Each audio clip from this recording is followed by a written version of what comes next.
প্রতিদিনই আমার একটি প্রজেক্ট থেকে আরেকটি প্রজেক্টের ছোটাছুটি শুরু হয় সকাল থেকেই। আপনারা জানেন আমি বিল্ডিং ডিজাইন এবং কনস্ট্রাকশন যেগুলো করি সেগুলাই প্রতিদিনই আমি 2 বার অথবা 3 বার সাইট ভিজিট করার চেষ্টা করি, বা কমপক্ষে একবার। সে অনুসারে আমি আজকে আমার 93তম প্রজেক্ট কনস্ট্রাকশন এবং ডিজাইন কনস্ট্রাকশন দুটি আমি করতেছি। এই প্রজেক্টটি হচ্ছে আমাদের শিকারিপাড়াতে নবাবগঞ্জে এই প্রজেক্টটি কনস্ট্রাকশন হচ্ছে আমার 92তম প্রজেক্ট। এই প্রজেক্টের এখনও পর্যন্ত 3D ভিউ আপনাদের দেখাইনি, তো সেটা এখনও পর্যন্ত হাইডে রাখছিলাম। তো কাজ কিন্তু অনেক দূর চলে আসছে। ফাইনালি এখন আমি যখন এই কাজটা করতে যাব, আমি আজকে রাতে হয়তো এই প্রজেক্টটি টোটালি আউটলুকিংয়ে সব 3D ভিউ দেখতে পাবেন। এই 92তম প্রজেক্টের এখন এই মেন পোর্টসে যে 2টা কলাম আছে, 4টা কলাম, এই 4টা কলামে লেআউট দেওয়ার জন্য মূলত আমি এই প্রজেক্টে আসছি। তো সেটা সম্পূর্ণ করে দেব। এই কলাম 2টা এবং কি এখানে কলাম 2টা আছে সামনে পোর্টসের জন্য, সেটা আমি লেআউট দেওয়ার জন্য সব সুতলির গ্রিল লাইনগুলো আমি টানতেছি আর কি। সেগুলো টেনে লেয়ার দেওয়ার পর আমি এখান থেকে আবার আরেকটা অন্য কোনো প্রজেক্টে চলে যাবো আর কি। তো দেখুন কীভাবে লেয়ার দিই। এখন গ্রিড লাইনের সুতলিগুলো টানানো হচ্ছে। এই গ্রিড লাইনের সুতলিগুলো টানানোর পরই আমরা পয়েন্টের কাজে পয়েন্ট দেবো মূলত।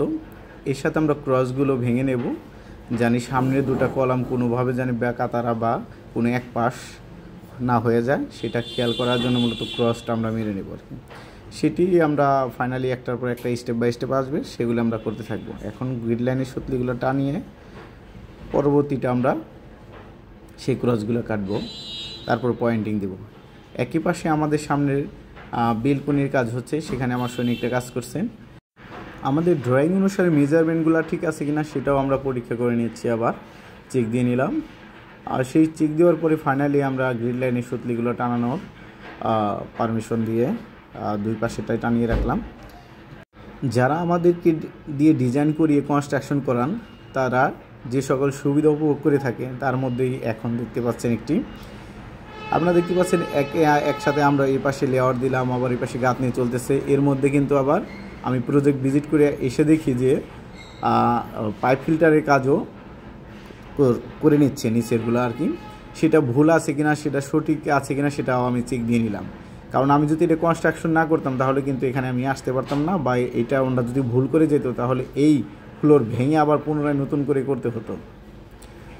এই ডিজাইন এবং কনস্ট্রাকশন একই সাথে করার জন্য মূলত এই সুবিধাগুলো মালিকপক্ষ পেয়ে থাকে, আমাদেরকে দিয়ে ডিজাইন এবং কাজগুলো করালে পরে। সেটারই আমি কিভাবে কোনটা হবে, কোনো জায়গায় ভুল হলো কি না, সেই স্যানিটারি মিস্ত্রিদের আমি ক্লিয়ার করে দিচ্ছি। আমাদের ডিজাইন অনেক ক্ষেত্রে বোঝে না, বা ডিজাইন দিয়ে কাজ করার সক্ষমতা অনেকে থাকে না। হঠাৎ করে অনেকে নতুন ডিজাইনের কাজগুলো করে থাকে, তাদেরকে আমাদেরা 2-1 বার ডিজাইনগুলো বুঝিয়ে দিলে তারা বিষয়টা ক্লিয়ার হয়ে যায়। আর যেহেতু আমি সামনাসামনি আছি, এর জন্য আমি হাতে একদম মেপে ওনাদেরকে দিয়ে দিলাম। আর আরেকটা বিষয় হচ্ছে, এখানে যে মাপামাপের যে কাজটা দেখতে পাচ্ছেন, এই কাজটার মানে হচ্ছে এই জায়গাটা যেখানে আমরা বিল্ডিংটা করছি সেখানে হচ্ছে ঘনবসতি, সবারই অল্প পরিমাণ করে জায়গা। কারো জায়গা জানি, কারো বিল্ডিংয়ের বা কনস্ট্রাকশনের কাজ জানি কারো সীমানার মধ্যে না যায়। সেটি আমরা যখন মাটির বেস কেটেছিলাম তখনও কিন্তু আমরা সেগুলা চেক দিয়ে নিয়েছি, যে একজনের কাজের কোনো অংশই জানি আরেকজনে জানি বিপদগ্রস্ত না করে, কোনো সমস্যা তৈরি না করে, সেগুলো চেক করে নিয়েই কিন্তু আমরা কাজগুলো করেছি।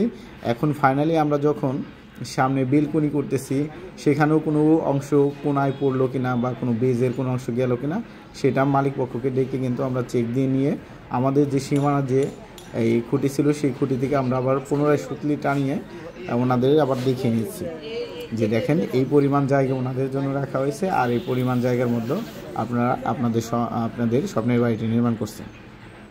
সেটা থেকেও আমরা 1 ফিট ভিতরে রেখে চটলার জায়গা রেখে তারপরে আমরা কনস্ট্রাকশন কাজের এই পারমিশন দিই আমাদের সৈনিকদের। সেটা আমি চেক দিয়ে ফাইনালি এখন আবার বেলকনিটা আবার আরও 10 ইঞ্চি চাপিয়ে এই করার জন্য অনুমতি দিয়ে আসছি। কারণ বিল্ডিংয়ের পিছনের যে পাশটা হচ্ছে সেই পাশটা জায়গার পরিমাণ বেশি, সামনের মুখের পাশটায় অল্প অল্প চেপে আসছে। এর জন্য কোনো অংশ জানিয়ে অন্যের সীমানায় না পড়ে, সেটার জন্য মূলত আমাদের এই সুতলিটা চেক দিয়ে আমরা ফাইনাল করে দিলাম। এখন দেখতে পাচ্ছেন যে আমরা গ্রিড লাইনের সুতলিগুলো আবার পুনরায় একটু পুরাটা টানিয়ে আমি নিজ হাতে মেপে মেজারমেন্ট করে ফাইনালি সেখান থেকে সলভ করে আমি পয়েন্টগুলো দিচ্ছি। কারণ এই কনস্ট্রাকশন কাজ যখন নিজ হাতে নিজের মতো করে বুঝে না নেবেন তখনই একটা বিপদের কারণ হয়ে দাঁড়াবে। সেটা কন্ট্রাক্টরই হোক বা ইঞ্জিনিয়ারই হোক এবং হেডমিস্ত্রি হোক, তাদের সকলকে নিজের মতো করে ওভার শিওর হওয়া যাবে না, মেপে শিওর হতে হবে সবসময়ই। সেটা আমি নিজ হাতে করে নিচ্ছি, কারণ নিজের কাজ নিজে করার মাঝেও অন্যরকম একটা প্রশান্তি বা শান্তি আছে, সেটা আমি নিজে নিজে উপভোগ করতে চাই। সে দৃষ্টিকোণ থেকে মূলত নিজে মেপে করা